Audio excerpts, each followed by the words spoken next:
Today, we will be talking about the piece Allegretto, the second movement of Beethoven's Seventh Symphony.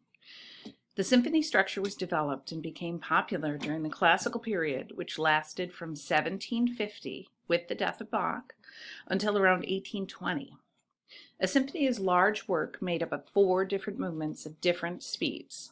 Allegretto is a tempo marking or a speed limit for the piece.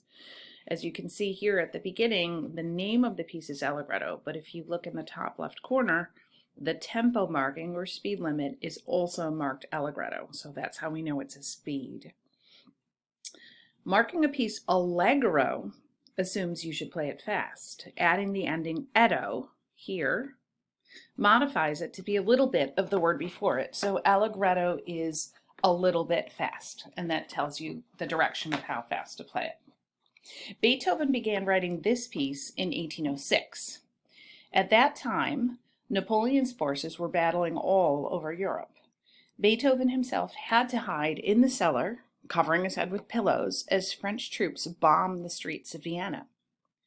Later in the summer of 1811, while recovering from many sicknesses, including tinnitus, a ringing in his ears resulting in his eventual deafness, Beethoven began work in earnest on the Seventh Symphony. He finished it in 1812 and it was premiered in 1813.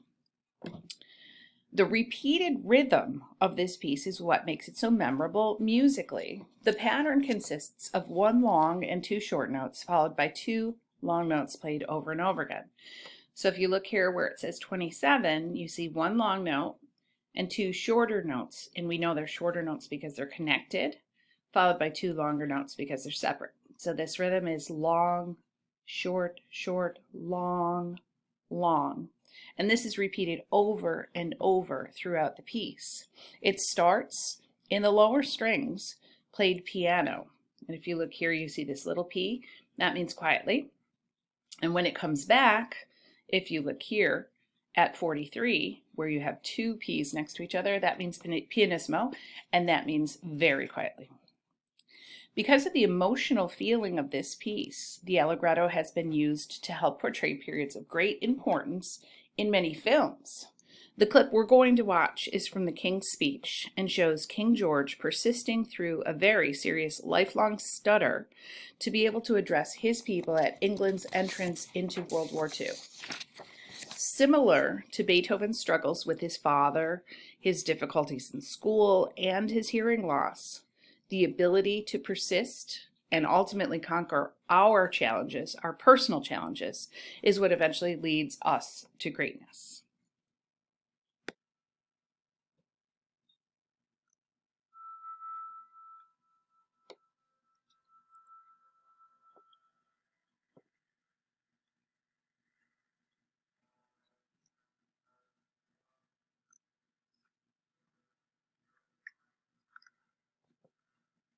Goodness grave,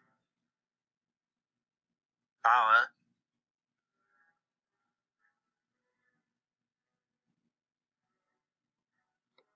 perhaps the most fateful in our history. I send to every household of my peoples, both at home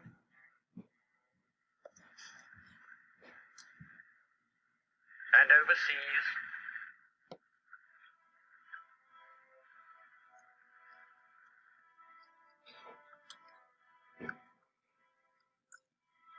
this message,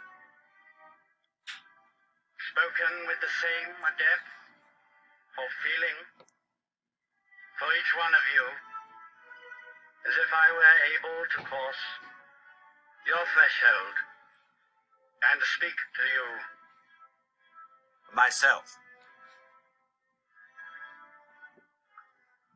For the second time in the lives of most of us, we are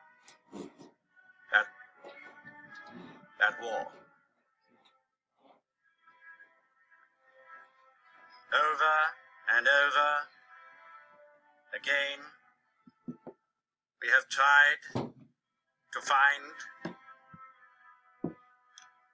peaceful, the way out of the differences between ourselves and those who are now our enemies. But it has been in vain. We have been forced into a conflict.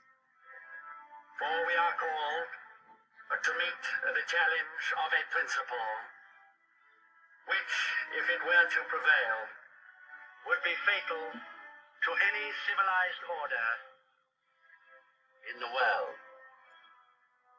Such a principle, stripped of all disguise, is surely the mere